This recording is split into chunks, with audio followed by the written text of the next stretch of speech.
Hey folks, it's Jen, Adult and Teen Services Coordinator here at MPL, with a tutorial on how to access and use the free resources available through Library and Archives Canada for your military heritage research.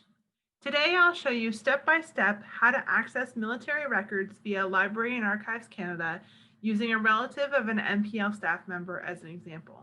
First, let's visit www.bac-lac.gc.ca and select your preferred language. The Library and Archives Canada collection is the shared documentary heritage of all Canadians and spans the entire history of our country.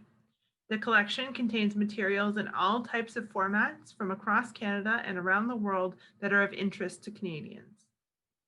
For today's tutorial, you'll want to click on the Search Our Collection tab and scroll down to Military Heritage. Library and Archives Canada holds an extensive collection of records of the Canadian men and women who have served their country in the military and in the early years of the Northwest Mounted Police. The records include muster rolls, military service files, unit war diaries, medal registers, photographic collections, documentary art and posters, as well as published sources. You can see from the table of contents that you can learn more about many important moments in Canadian military history, from the British colonial era to the two world wars. You can also check out biographies and online memorial projects like this one here that features 100 stories of people who were personally affected by World War I. You can even see virtual exhibits designed to present a larger picture of specific elements of our military history, like this one on Canada and the First World War, which highlights the roles Canadian men and women played in the First World War. We are going to use World War I as a starting point for our searching individual military records. You can use Library and Archives Canada to search their open records for all military records before 1914, service files for those who served in World War I, service files for those who died in World War II or died subsequently of a wartime illness or injury, and all records pertaining to medals, honors, and awards. Access to military service files from 1919 to present day are protected by privacy laws and can only be accessed by staff. However, you can send a request to access these restricted records via a form on their website.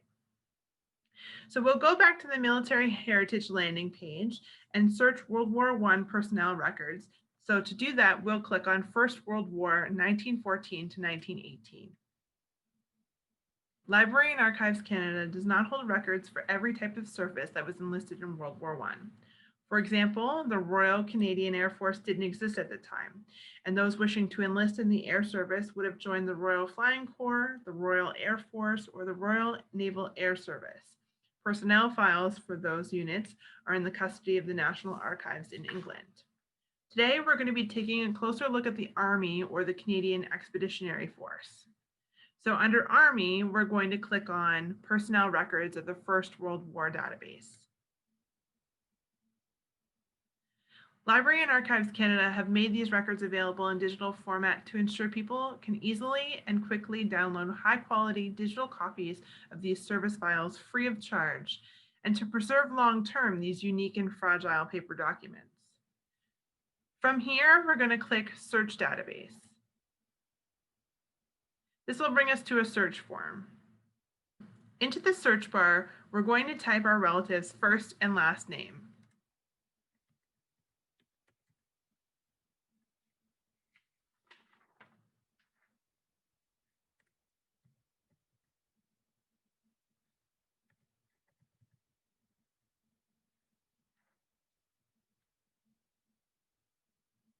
To keep the parameters of our search wide, we won't add or change anything else, and we'll click Search. Our search results reveal the soldier's regimental number and rank, and we can click on his name, highlighted in blue, to gather more information. From here, we can see that this soldier has a digitized service file in a PDF form. This opens digitized copies of military records for that individual, so we'll click on that number. And so here we have Ebenezer's Particulars of Recruit form. This document was an application or a contract to serve. It identified an individual and distinguished them from other men and women with similar names and captured essential personal information, including previous experience, next of kin, and religious denominations. We can see that Ebenezer was recruited in Nova Scotia. We can see that he was a member of the Church of England and that his profession or career was a fireman. His next of kin was his wife Gladys. We can also see that he was 27 years, 7 months old, had a dark complexion and blue eyes. As you'll see, all the forms have been scanned front and back. They also include any folders or envelopes that may have been included.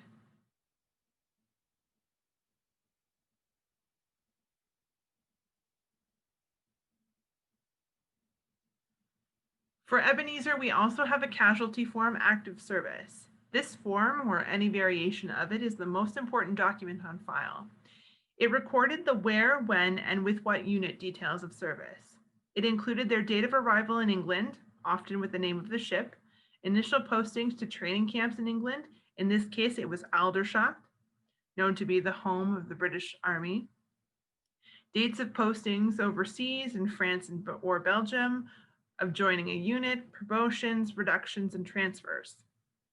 It also included casualty information, hospitalization, and the names and locations of the hospital where they were treated. At the end of the war, it documents their demobilization, departure for home, and discharge. The Library and Archives Canada also has great articles on how to read a record of service or casualty form from the First World War, including what some of the abbreviations mean. The Library and Archives Canada's virtual military heritage section is a great starting off point for your military heritage search. You can also check out the Lest We Forget project, which also includes many more resources for further research.